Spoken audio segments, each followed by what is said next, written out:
Napanood ko yung yung mga pangyayari. May mali talaga doon kasi ang dami. Ang dami. Tapos may nasaktan na KOJC member. Tapos giniba yung yung paggigibayin yung bakod. Pwede namang kumatok doon sa pinto. Tapos sabihin, magandang umaga, pulis lang po. Meron kaming arrest warrant. Pero wala kaming search warrant, arrest warrant lang. Pasok kami. Ganun lang. Ba't kinakailangan gibayin yung inayupak na bakod tapos nun, overkill masyado. Read between the lines. Bakit iniisip nila nalalaban yung mga tao para kay Pastor Kibuloy? Ibig sabihin, may doubt sa utak nila na may tama si Pastor Kibuloy. Kaya nga, palpak yung na yon. Whoever is in charge should be relieved immediately to appease the people na hindi ganyan ang polis. Yun ang dapat gawin, damage control. Opo. Sa imahe ng PNP, damage control. Kasi mawawala yung ang tiwala ng mga tao sa PNP. And the truth about this nga, ako nga magbablog ako sa isang operasyon naman ng polis na nakinabang ang taong bayan. Alam niyo namang mali ang ginagawa niyo. Alam niyo ang buta-buta ang ginagawa niyo. Taong bayan ang pagsilbihan ninyo. Kung meron isang tao kayong gustong arestuhin niyo properly. No? Hindi yung ganyan. Pastor yung tao. Pastor. Walang yan. Magpapadala kayo ng batalyon. Anak ng tokwa kayo. Kakaya kayo. Damage control kayo, PNP. Something's wrong with you. Nagagalit yung taong bayan sa inyo. You better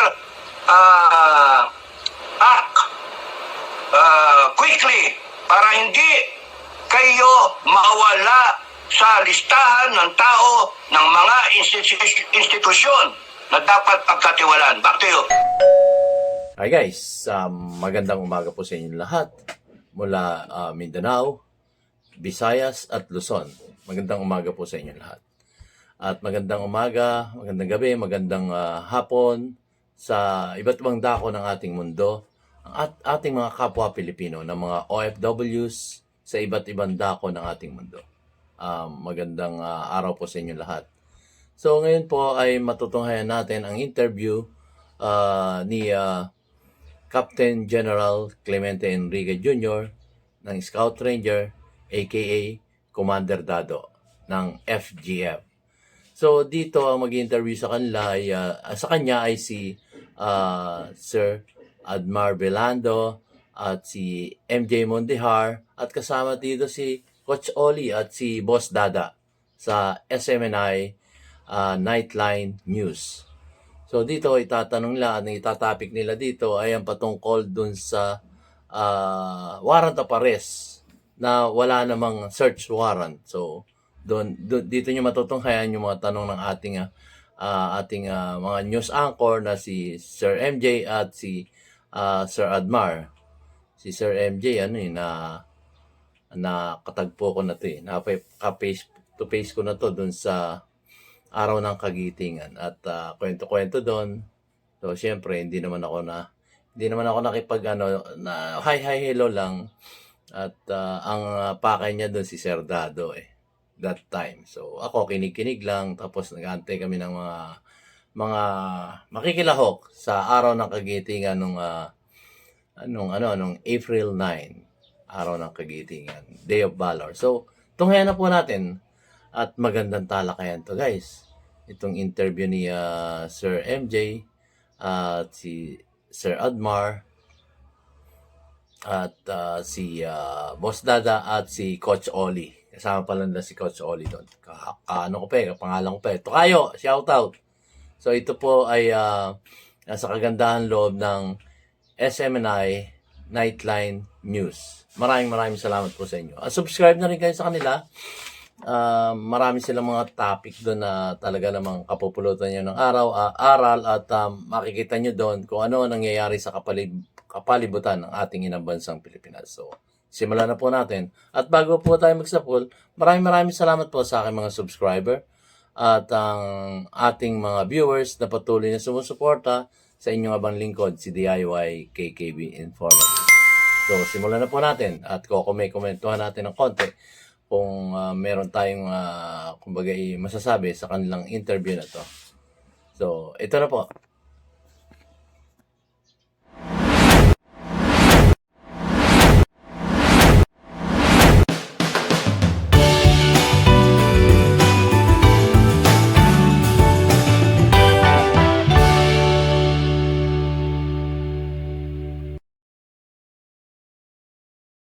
Todo. Itong ating pagbibigay ng balita at impormasyon at mga komento po sa mga napapanahong issue. Pero unahin na natin ito. Isang retiradong sundalo, army official at isang political vlogger at security analyst. Siyempre, magaling ito para at least mabigyan pa tayo ng gabay kaugnay sa mga pangyayari po natin ngayon, lalo na yung nangyari din na paglusob. Naka-full battle gear na paglusob doon po sa Kingdom of Jesus Christ. Walang iba, si former Captain Clemente Dado Enrique. Kapitan, magandang gabi. Admar Vilando, kasama si MJ Mandihar, si Boss Dada, si Coach Oli. Kapitan. Kapitan Dado, magandang gabi po sa inyo. Sir, ano po ang nakikita ninyo Nagabi sa inyo nga. po bilang sanay po sa law enforcement operations, bilang sa SNB po sa Army, mukhang gera yata pupuntahan ng taga PNP staff nung paglusob nila sa mga compound ng KOJC. May nakita po ba kayong kalabisan doon? Ano po ba sa pantahan niyo, sir? Napanood ko yung mga pangyayari. May mali talaga doon kasi ang dami. Tapos may nasaktan na KOJC member. Tapos giniba yung paggigibayin yung bakod. Pwede namang kumatok doon sa pinto. Tapos sabihin, magandang umaga, pulis lang po. Meron kaming arrest warrant. Pero wala kaming search warrant, arrest warrant lang. Pasok kami. Ganun lang. Ba't kinakailangan gibayin yung ilayupak na bakod tapos nun, overkill masyado.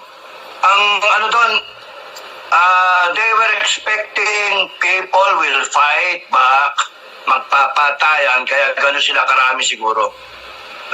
Pinakita lang nila yung nervyos nila. Whoever is in command, pinakita nila, ninenervyos sila sa mga taga Davao, mga tao na lalaban sila to defend Pastor Kibuloy. So, read between the lines. Bakit iniisip nila na lalaban yung mga tao para kay Pastor Kibuloy? Ibig sabihin, may doubt sa utak nila na may tama si Pastor Kibuloy. Kaya nga, palpak yung na yon. Whoever is in charge should be relieved immediately to appease the people na hindi ganyan ang polis. Yun ang dapat gawin, damage control. Opo. Sa imahe ng PNP, damage control. Kasi mawawala yung pagtiwala ng mga tao sa PNP. And the truth about this nga, ako nga magbablog ako sa isang operation naman ng polis na nakinabang ang taong bayan. Ako yung nagda-damage control para yung taong bayan, hindi totally sabihin, mga walang iya mga polis natin, mga hinayupak yung mga polis natin. Itong command ng PNP, dapat yun ang isipin. Yung chief PNP, dapat ang isipin, mali naman bata yung ginawa mo. Hindi dapat ganun. Mapapasama yung PNP. Pero kung yung authority emanates from the PNP, Chief PNP, or Malacanang, may problema sila. Because ginagamit yung PNP na para maging gun. And masama yun. Kasi yung, later on, itong mga PNP, mga sundalo, itong mga PNP, mga police, men in racks, will somehow think in their heads, in their minds na may ginagawa silang mali. Lahat kayo nasa gobyerno, pakinggan nyo ha. Alam nyo namang mali ang ginagawa nyo, alam nyo ang buta-buta ang ginagawa nyo. Taong bayan ang pagsilbihan ninyo. Kung meron isang tao kayong gustong arestuhin nyo properly. No? Hindi yung ganyan. Pastor yung tao. Pastor. Walang yan, magpapadala kayo ng batalyon. Anak ng tokwa kayo, kakaya kayo. Damage control kayo, PNP. Something's wrong with you. Nagagalit ang taong bayan sa inyo. You better act quickly para hindi kayo mawala sa listahan ng tao ng mga institusyon na dapat pagkatiwalaan. Back to you. Thank you, Kap. Kap. So guys, komentuhan natin ng konti. Yung ngayon sinasabi ni Sir Dado, ni Commander Dado, ay overkill naman talaga. Kung napanood nyo yung pinalabas na CCTV footages doon sa labas ng compound ng Kingdom of Jesus Christ, makikita nyo doon talagang may nag-aakyat, may tulay pa, aakyat pa doon sa bakod, yung mga ganun ba. So, tapos ang dami nila doon. Talagang, kumbaga, syempre, marami din ang miyembro ng KOJC. So, nagkagulo, marami nasaktan. Doon sa video na nakita natin, ay talagang overkill. Kung aanalisan nyo yung nangyari, meron nga namang mali ang ating mga kapulisan doon sa pangyayari nyo. Kasi, unang-una, warrant of arrest ang kanilang dala-dala. Pero, walang search warrant. So, bakit sila papasokin yung compound, magsiserve lang sila ng warrant of arrest. So, nakakalungkot po. So, kukomentuhan pa at maraming pang tatanong itong ating mga news anchor na sa SMNI Nightline News with Sir MJ, Sir Admar, at narito rin si Coach Oli at si Boss Dada. So, tuloy po natin guys. Shoutout po doon sa dalawang vloggers na si Boss Dada at saka si Coach Oli Tokayo. Shoutout po sa inyo. So, ituloy po natin. Huling punto bago ating mga partners. Ibig sabihin, pinahamak po ng somebody in command yung mga tao sa ground. Dahil siyempre, as law enforcers, you're trained to obey orders. Tama po ba? Yes, yung mga they're trained to follow orders na by way of chain of command. Pero yung pinapakita do sa whole fiasco na yan, our people na mga in uniform, yung mga PNP natin, parang mga idiot box din no?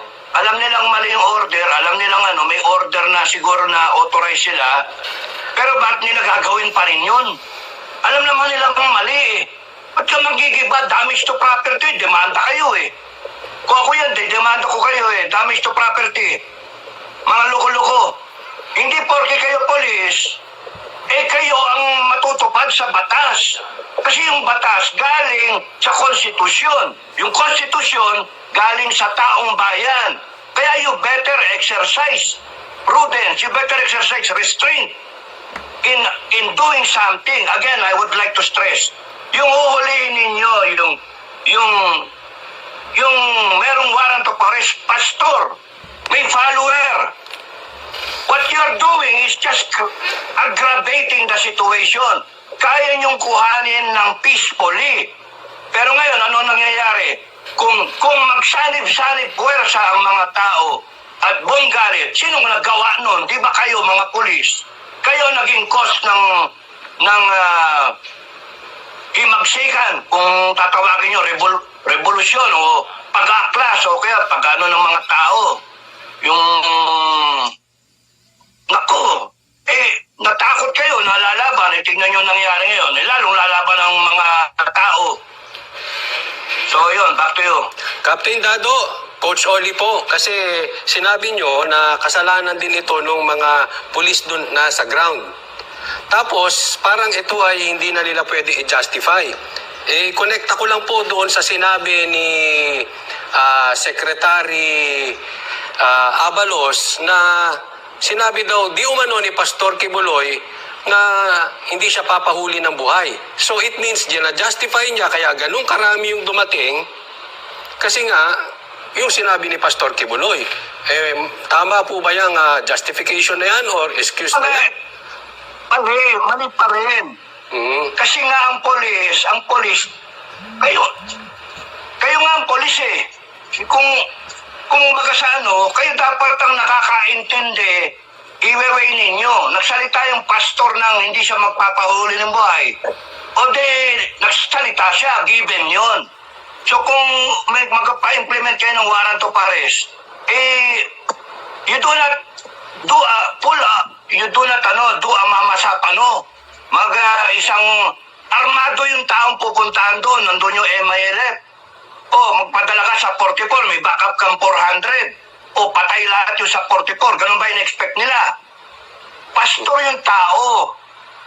Dapat nga, di ba, kahit sabihin niya, hindi siya magpapahuli ng buhay, at yung maniniwala doon. Ano bang combat experience ng tao? Ano ba yung, why would you assume na lalaban yung tao? Hindi siya magpapahuli ng buhay. Ibig sabihin, iwas siya, wala. Pastor yung tao, walang kapasidad. Napakatanga naman ng mga nag-iisip dyan, mga pulis na, sorry. Sorry sa CPNP, sorry sa'yo, my man, Sorry. Pero real talk lang. Real talk. Di academic graduate, patabi niyan. Si ano po nagsabi You're nun? supposed to defend sa simpon. Secretary Abalos po nagsabi nung statement na yon at sinabi nyo ay wala namang ano bang combat experience ni Pastor Kibuloy. So pala sa tingin niyo hindi rin nila nabasa at hindi nila alam kung itong combat experience dapat marunong silang tumansya. Look, again, they are showing, tingnan niyo yung mga, you read between the lines and between yung videos, no? Ano pinakikita ng police? Number one, wala silang failure of intelligence. Ba't nila papasokin yung compound? Wala naman pala si pastor doon. Di ba failure of intelligence yun? Magpapadala ka na sandamakal ng tropa, magpaparesto ka, wala pa. Buti, wala naman yung huli nyo doon. So, hindi nila alam kung nasaan si pastor. Question mark, hindi nila alam. Baka sakali sila, baka nandoon, nagkakape, o natutulog, o naliligo. Baka gusto pa nilang huliin si pastor na ubo. Nako. Ubo. Tapos ang pangalawa, pinakita nila, natatakot sila. Dapat ang nangyari dyan, yung pinakamataas na PNP, doon sa ground, doon mismo, ground zero, kumatok. Hello, good morning. Ako si Colonel ganito. Ako si Colonel Tamukyo. Ito, mayroon kaming warrant of arrest. Mawalang galang na lang. Pasensya na, ha. Trabaho lang kami. Kinakailangan natin, protektahan din si pastor. I-serve namin to para alam namin, sinasabi niya, hindi siya magpapauli ng buhay. Pero, mas maganda to para kay pastor. Nandiyan po ba siya? Ngayon kung sabihin wala, pwede ba papasok kami? Magdadala ko ng 2 tao para papasok kami. O di walang nagiba. Walang reklamo na nag-illegal search. Wala, palpak talaga eh. That operation was probably, pwedeng mali ako, done to show to the Filipino people na they had power. They can suppress you. They can frighten you na, huwag kayong lalabas sa gobyerno nito, kundi ganyan nasasakpitin nyo. Mali, mga bobo. Ang lalong tumitibay ang kalooban ng taong bayan. Lalong magsasanib-sanib puwersa lahat ng tao at organisasyon na may issue sa gobyerno. Back to you. So yun guys, komentohan natin ng konti. Kasi ang sabi nga ni Coach Oli ay sabi nga, hindi ako pahuhuli ng buhay. Napakaliwanag nun. Eh sinabi na rin yan ni dating Congressman Tevez, di ba? Hindi rin siya magpapahuli ng buhay kasi nga ay may threat sa kanyang buhay. So same as dito. Narinig din natin kay Pastor Apollo C. Kibuloy na merong threat sa kanyang buhay pagka siya bagay pupunta doon sa hearing, kumbaga kung ano-ano. Eh alam naman natin ngayon, nababalita nga hindi namamatay sa bala, kundi namamatay sa sakit, nasagasaan, yung mga ganun ba. So hindi naman kasi kung sinabing hindi ako pahuli ng buhay, ibig sabihin nun, hindi naman sila combatant para pagdudahan na, sige, padala natin ng maraming pulisyan kasi hindi pa huhuli ng buhay Hindi mga combatant yan. Kagaya nga na sinabi ni Sir Dado, pwede namang makiusap. Halimbawa, doon sa KOJC, pakiusapan nila na kahit wala silang search warrant at isa-serve lang nila yung warrant of arrest, pwede naman sila makipag-usap Kung payagan sila, edi okay, di ba?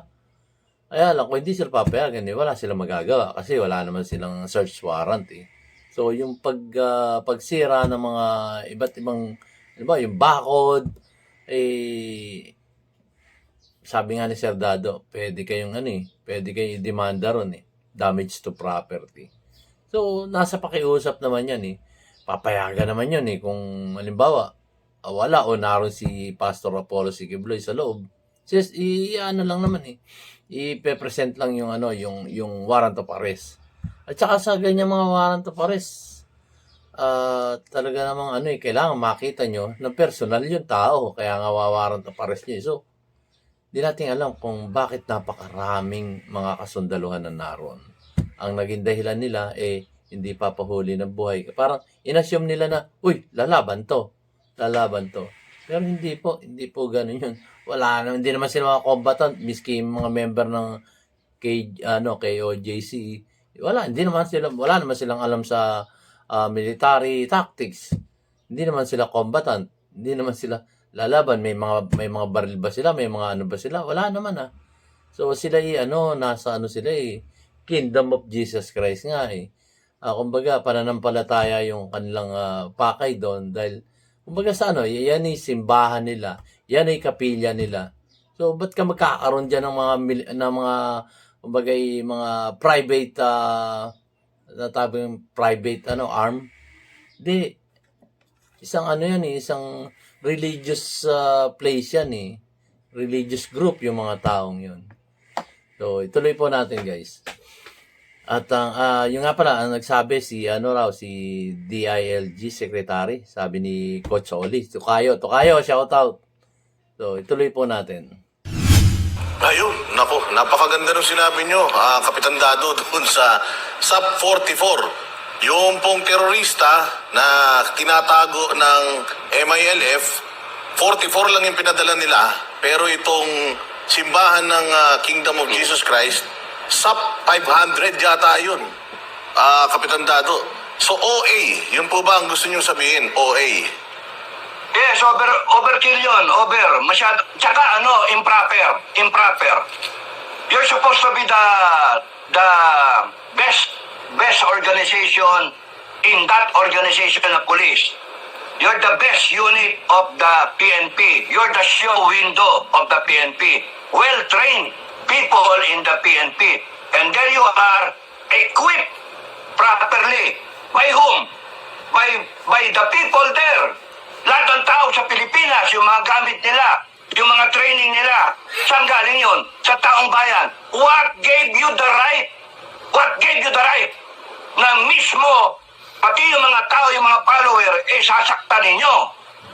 O isusuppress ninyo. O hindi nyo igagalang yung compound, yung pinalagyan nila, yung property, sisirain ninyo yung bakod. You have no right to do that as policemen because you are also public servants. Yun ang ilagay nyo sa utak nyo, mga PNP. Huwag nyo idama yung buong organisasyon dahil sa binigyan kayo ng command and then yung pag-exercise ninyo, sip-sipan kayo. Sige, sunod ako, sir. Sunod ako. O baka meron ako dyan, ha? Meron akong inaabangan dyan, ha? Alam niyo, lahat ng tao, mga PNP, AFP for that matter, pati mga tao sa gobyerno, tandaan nyo to. Lahat ng ginagawa ninyo sa bansa na to ay nagiging parte ng history ng bansa natin. You do not go down in history as the worst people in the organization. You do not drag your organization down. And then you do not develop that attitude, that arrogance, that abuse of power na yung taong bayan, ayaw nang maniwala sa inyo. Back to you. Komentuhan po natin. So, imagine ang isang dating kapitan ng Armed Forces na si Captain Clemente Enrique Jr. ng Scout Ranger to. Galit na galit siya kasi nga nakita niya yung video, full battle gear. Ang mga tao dun sa KOJCE, wala naman. Hindi naman sila private armed group o meron silang mga baril o private army. Wala. Sila sila isang nananampalataya at isang miyembro ng Kingdom of Jesus Christ. Kumbaga, pananampalataya lang sa ating Panginoon Diyos ang kanilang ginagawa doon.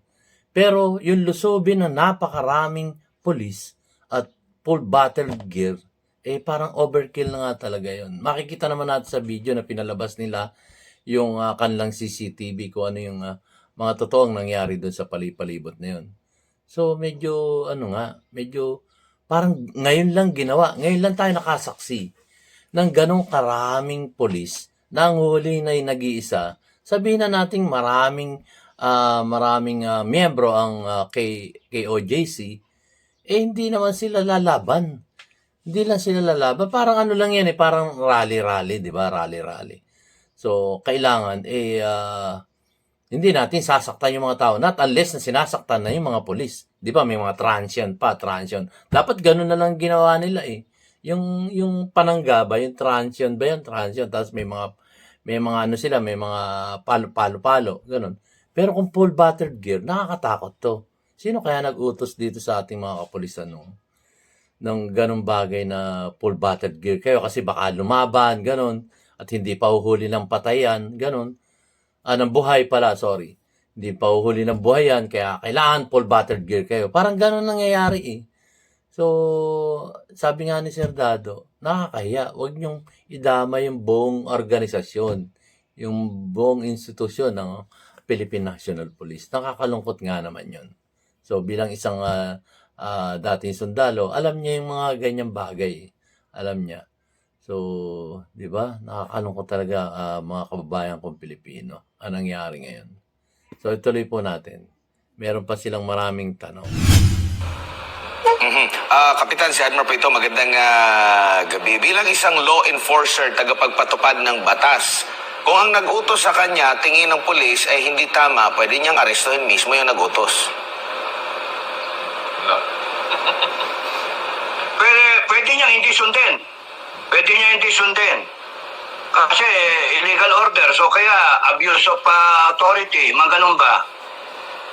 Kung ako dyan, matukan ko pa yung mag-order sa akin Sampal-sampalin ko Opo. Puta sir, bakit ba order na ganyan? Bakit kinakailangan? Masisira tayo. Yun nga, ang problema sa mga tao natin, parang robot No?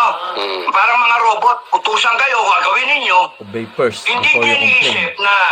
hindi nila iniisip na okay, may order, chain of command, disiplina tayo, chain of command, sige, sunod. Pero upon doing that, trabaho lang Kinakailangan ko sundin niya, trabaho lang. Isipin dapat ng mga tao on the ground, paano ko magagawa yung sinasabing tong gagong to na nag-order sa akin, kahit sino man yun, hanggang all the way up, no? Paano kung gagawin siya na in such a way na yung pinakaman natin na mga Wala ang internet. Wala internet kay Sir Dado. Yes. ay ay hindi at kayo AFP, everyone in government for that matter, DILE, anyone who is part of this show, Yes, Kapitan? dapat po. Opo. Nako, yung internet connection po natin na Kapitan, balikan ko lang kasi during sa press conference din pala ng pambansang pulisya dyan sa Davao ay nabanggit na hindi nila kinokonsidera din na may private army ang Kingdom of Jesus Christ. Tapos kung maalala natin, in good faith, isinuko yung baril at ipinagkatiwala. Okay, balikan natin. Kapitan, sa press con din ng pambansang pulisya dyan sa Davao, hindi nila kinokonsidera nga na merong private army ang Kingdom of Jesus Christ sa kabila ng mga panunulsol at paninira ng iba to the point na, di ba, na bahagi pa na marami daw nga baril ang butihing pastor at isa pa sa mga akusado na to the point na isinuko at ipinagkatiwala yung ibang mga baril para mawala yung agam-agam na gamitin ang mga ito para ipagtanggol, no, in case na magkaroon nga ng pagsisilbi ng arrest warrant. Pero sa kabila po nito ay excessive. Sobrang puwersa pa rin po. Merong mga choppers, merong mga snipers, mahaba po yung kalibre ng armas na pwede naman pala silang humingi ng permiso na makapasok sa matiwasay at matayapang pamamaraan. Correct. Marami ng mga operations ang PNP, review niya yung mga files, review niya yung history na malumanay sila.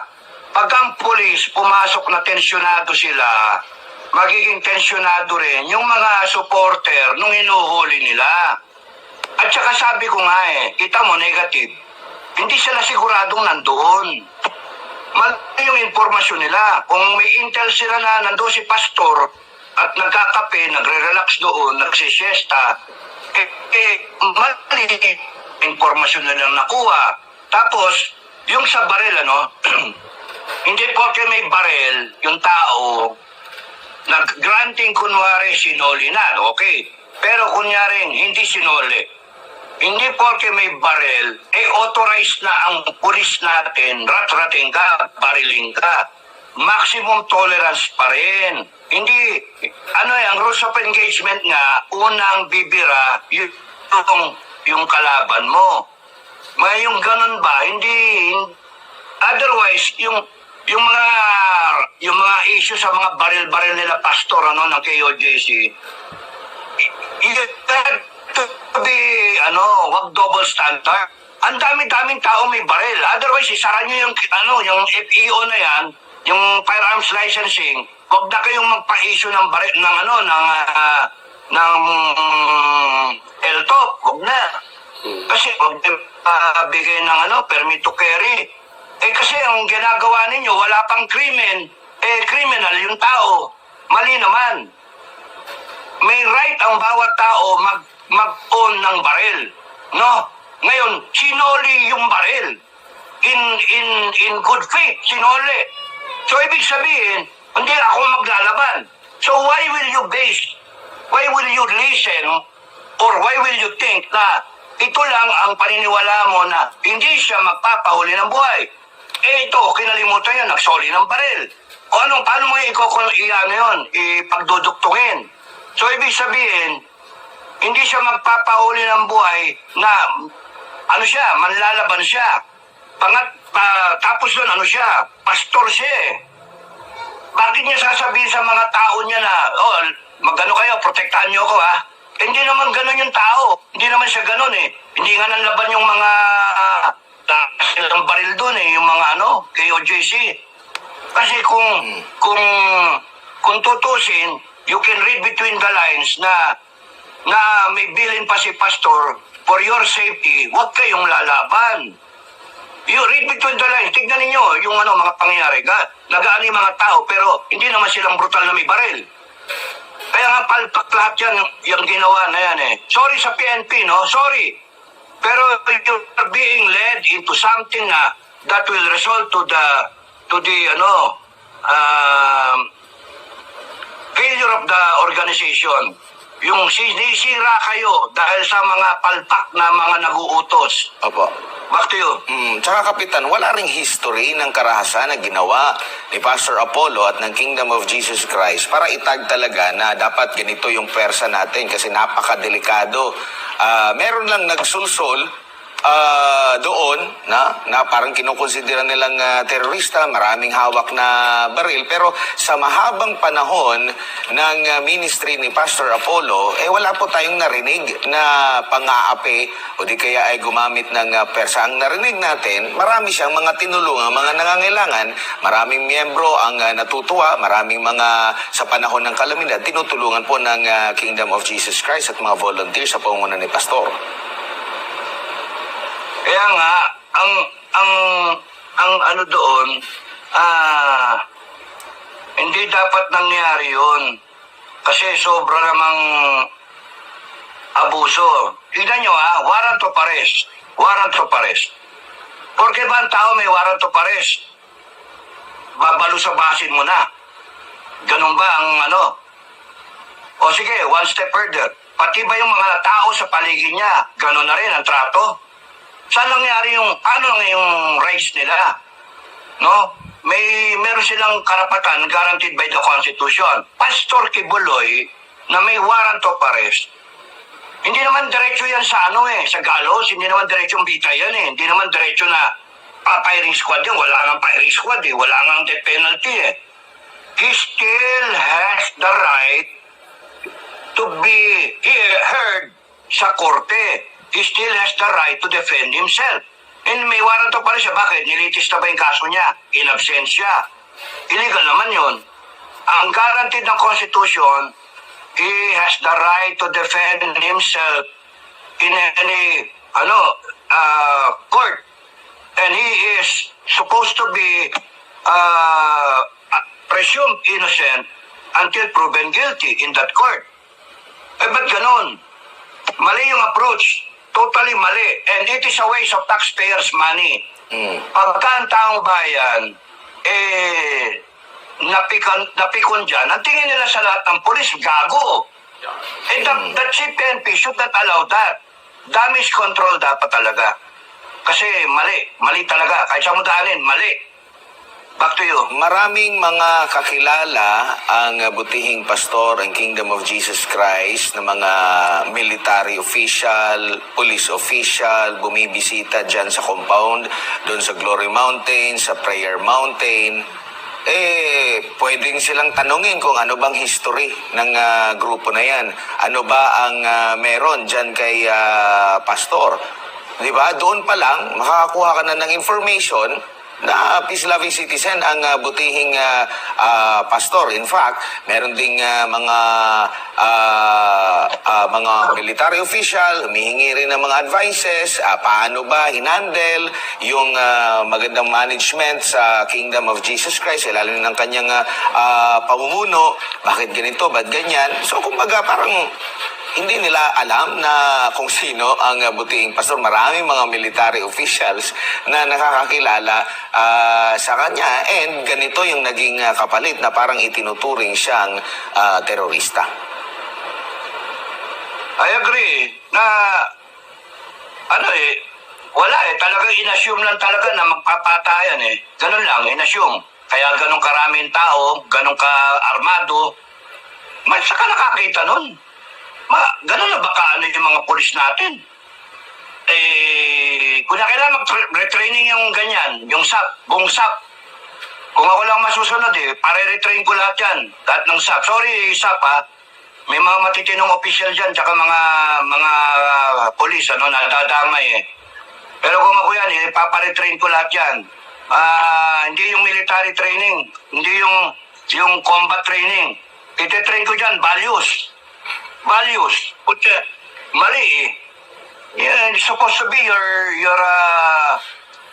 you're supposed to be functioning na meron kang you can discern what is right and wrong, how much force do you use, how much you will restrain yourself.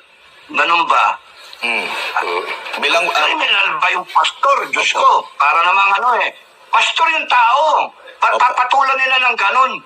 Kapitan, Eh, bilang... wala namang history nga sila eh. Mm. Walang history na hindi kriminal. Eh kahit na kriminal, kahit makriminal, lagay na natin ex-convict o kaya whatever, that person na inaaresto still deserves na be treated na kung susurrender yung tao, hindi. Ngayon kung may statement yung magpapahuli ng buhay, before you engage na patayin yung tao, makita mo kung lalaban talaga, may hawak na baril. Yun naman yung nasa libro eh, yung rules of engagement. Opo. Pero yung ginawa nila, inassume nila, nandun, giniba yung pader, papasok sila, tapos nun, yung yero ba yun? Yung yero na bakod. Tapos nun, yung color na bakod nila, giniba. Tapos nun, nakita yung mga tao, mali, meron pa silang mga pang riot na equipment. Para naman, at saka di sila nag-iisip. Hindi nila, kumbaga they were so busy o engaged in thinking na basta ma-neutralize yan. Yung pastor na yan, makuha natin. Meron tayong kunyaring timetable, kung ganun ba ang PNP, ganun ba? Meron tayong timetable, etc. Tapos nun yung tao, hindi, ay naku, Diyos mio naman, mali naman talaga yan. Yung tao, hindi naman pwedeng basta-bastang ganunin eh. And then, magsa-search kayo, wala naman kayong search warrant. Talagang demanda abutin ninyo. Ano ngayon, poprotektahan ba kayo ng legal ninyo? Demanda, tapos yung kaso na, baka makulong pa kayo eh. Matanggal kayo sa serbisyo. All for what? For obeying something and then not having that latitude, that intelligence, ng yung katalinuhan na pwede namang exercise yan ng properly. Pwede yung ayusin na hindi pa nila iniisip yung repercussion. That is Duterte country. That is MILF country. Yung buong Mindanao ba? Tapos ang daming retirado dyan. Yung mga retirado nga gusto sumami, sinasabi ko, huwag kayong makikialam dyan, pabayaan nyo. Because ba't tayo upakan natin yan? Magse-self-destruct naman yung mga yan. Basta tayo, inisip natin yung natin, yung guerrilla namin. Ayaw namin mabahiran ng politika. Opo. Dahil sa tinatanong nyo sa akin, opinion ko lang to. Opo. Ang dyan mali talaga yung ginawa na yon. It could have been done in a better way, in a peaceful way, in a more civilized manner, which is what you should expect from your police institution. Gusto nilang maniwala tayo sa kanila, PNP. Dapat you try to get the people na yung tiwala namin. Ginawa ninyo, you're adding up to the distrust. Sino maniniwala sa inyo? Meron na nga kayong may issue, mga PNP, di ba? May issue kayo ng droga, may issue kayo ng mga abuso, may issue kayo ng mga pinapatay, may kinikidnap. Tapos rin, dadagdagan nyo pa ng ganyan. Ako. Opo. Kaya nga, ang hirap ng posisyon ng PNP. Parang, ang hirap salbahin eh. You're trying to save the institution, pero yung ginagawa naman mali. Ngayon, kung authorize siya ng presidente, something is wrong, BBM. Inauthorize mo, tignan mo nangyari. Sorry, Mr. President, pero kung yan inauthorize mo, dapat nagbigay ka ng guideline. Dapat sinabi mo, baka naman gagawin nyo ganito, ganyan, ganyan. You lack the imagination. Baka nagsipsipan sa'yo lahat eh. Para ako may promote ka agad ako, bla bla bla bla. O tingnan mo nangyari. Pati yan, backfire Malacanang. Nasisira na nga yung Malacanang sa taong bayan. Gagawin nyo pa yan. Patawag kayo unity. We have to unite. Babanatan nyo ng ganyan. Gaano kahirap yun? Gaano kahirap yung mag-unite ang taong bayan over something na nation building o kaya gera, may girahin tayo ng China, we have to unite. Yung ginagawa ninyo, divisive eh. Kaya nga, dapat ang ginawa ng Malacanang, kung sa kanila galing yung order and then through DILG and then through PNP, dapat ang ginawa, merong parameters. Walang masaktan. No? Do it in a way na peaceful. Yung tama, maximum tolerance. Pero nagpadala ka ng 2 batalyon.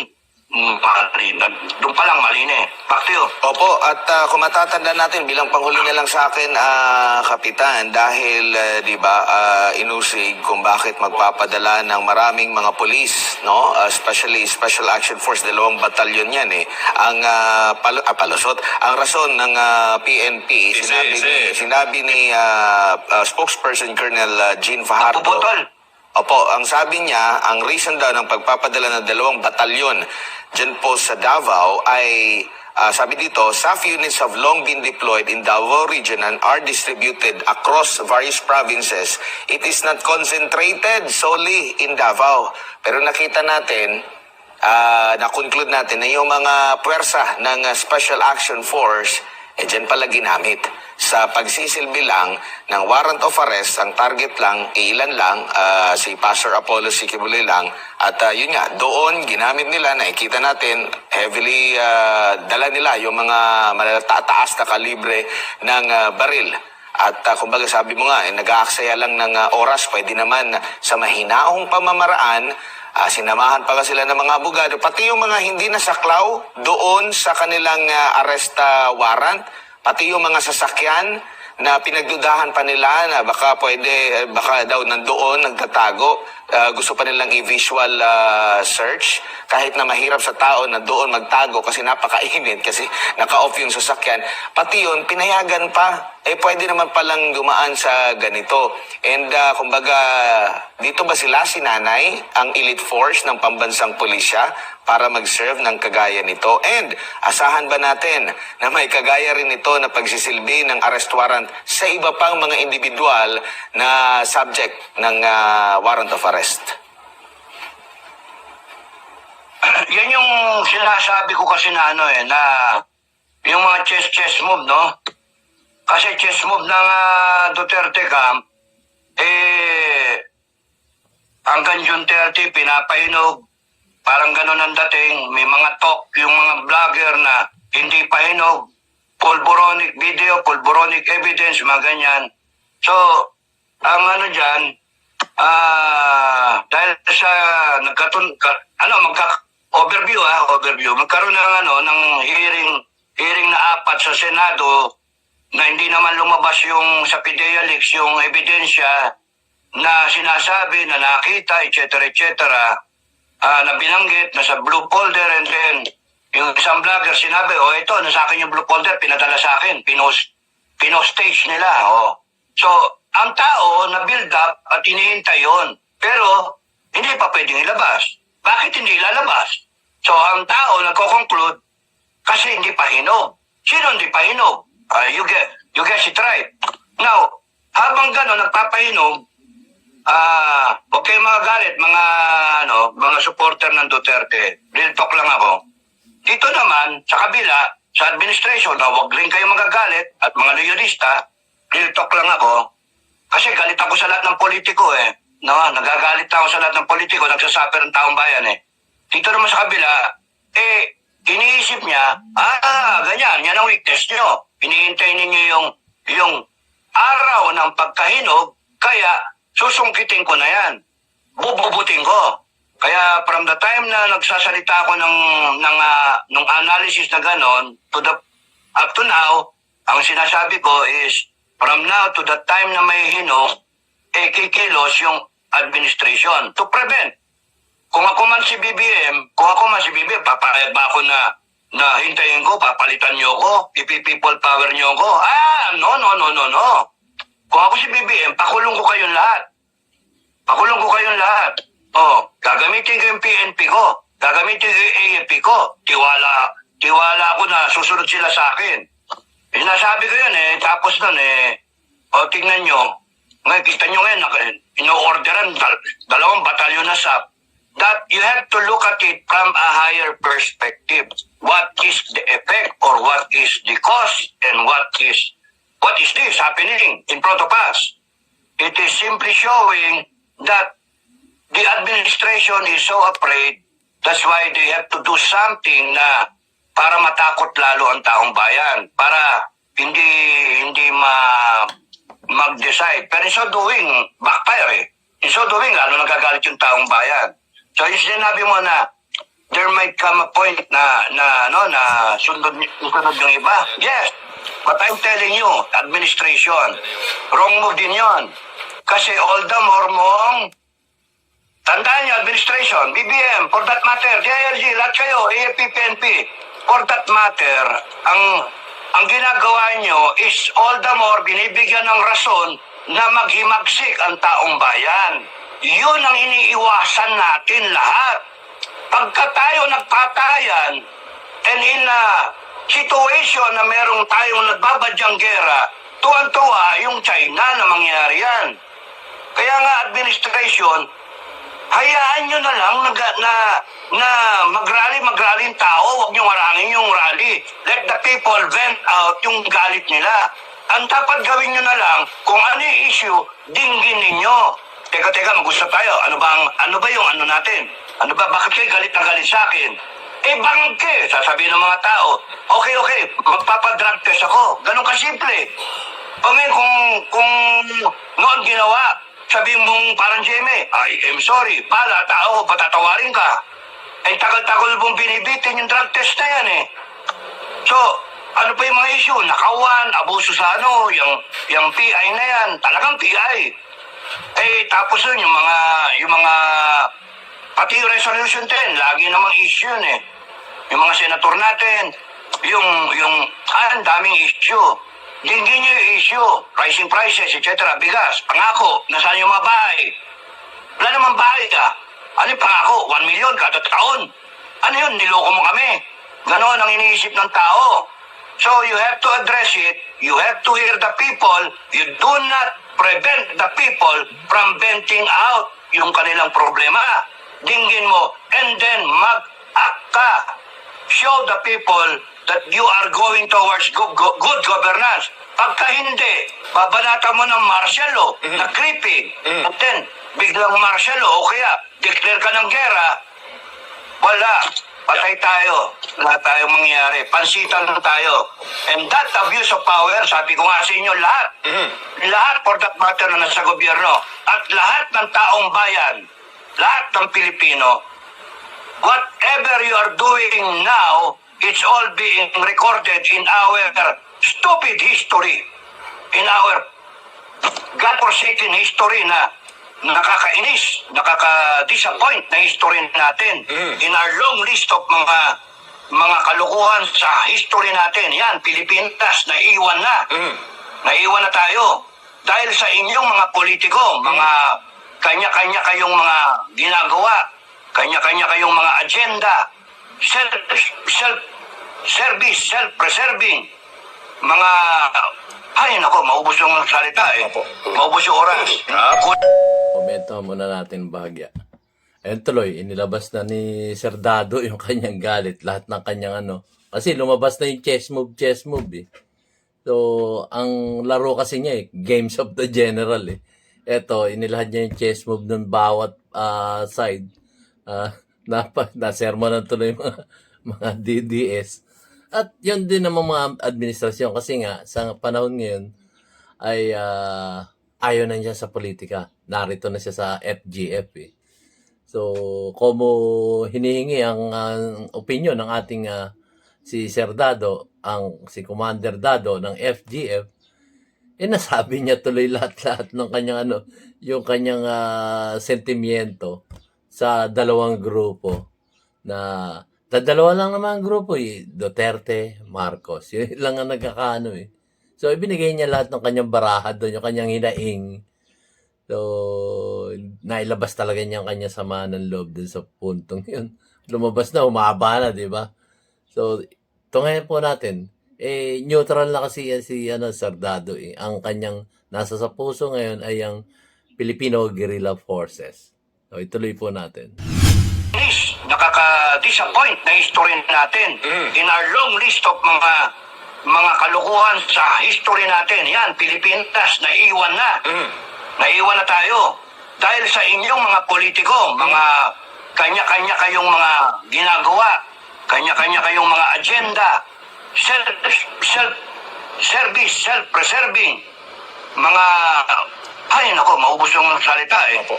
Maubos yung oras. Kap. Kulang ang isang taon para sabihin lahat ng ano. Kapitan. But you see, Easy lang, lahat sir. tayo involved. Lahat tayo involved. And yung history natin, ginagawa natin. And we're all contributing to it. Ang masama, itong gobyerno na to at itong mga politiko, and hopefully, kung itong susunod na gobyerno, ay hindi kayo magko-contribute din, ha? Baka mamaya may bagong gobyerno, tapos yung parehas din. So, yung Pilipinas hindi na umusad. We have the same problem. Opo. And the problem is politika at saka korupsyon. Yun yung main problem natin. Pero a deeper problem is yung ating value system. Mas una yung personal kaysa sa nationalism. Back to you. Kap, maraming salamat po sa inyong panahon at easy lang. Easy lang tayo, Kap. Pasensya mo. Hindi, okay lang. Okay lang. Yes, I have sir. to bring out what I feel yung conviction eh. Kasi kung hindi, wala. Walang nag-iisip sa Pilipinas eh. Panay mga palpak tayo. Opo. Wala talaga. Nararamdaman po Okay. namin, Kap, ang alab ng inyong damdamin para po sa isang masiglat, masaganang Pilipinas. Mabuhay po kayo, sir. Salute. Snappy salute, sir. Maraming salamat. Maraming salamat. Maraming salamat Maraming po. salamat. Maraming salamat si retired Army Captain at ngayon ay isang political vlogger na si Clemente Dado Enrique sa issue nga po dito sa Kingdom of Jesus Christ, mga kapartners. Ibabalita muna tayo. Ayun po guys, so yun po ang kompletong interview ng ating dating kapitan na si Captain General Clemente Enrique Jr. ng Scout Rangers at ang ating Commander Dado ng Filipino Guerrilla Forces. So yun, napakaganda ng mga kanyang opinion dun sa mga interview nila ni Sir MJ, Sir Admar, Coach Oli at si Boss Dada. Sila po yung mga nagtanong doon. Dito sa SMNI Nightline News. Maraming salamat po sa inyo, SMNI. So, yun. Tayo po ay magpapaalam muna saglit at tayo walang internet. Nakiki-internet lang tayo. Kumbaga, edit na lang ako ngayon. At pagka merong kapitbahay na magpapakonect na internet, ina-upload ko na lang po yung aking bawat video. So maraming salamat po sa inyong panonood ng aking mamunting YouTube channel, DIY KKB Informative. Salamat po sa inyo. And like, share, subscribe.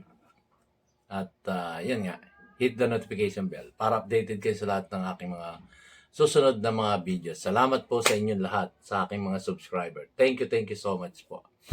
Kahit na bihira tayo mag-live, tis lang, tis. So, salamat po guys at see you on my next vlog. God bless Filipinos. God bless each and every one of us. Mabuhay ang Pilipinas. Mabuhay ang Pilipino. Thank you so much.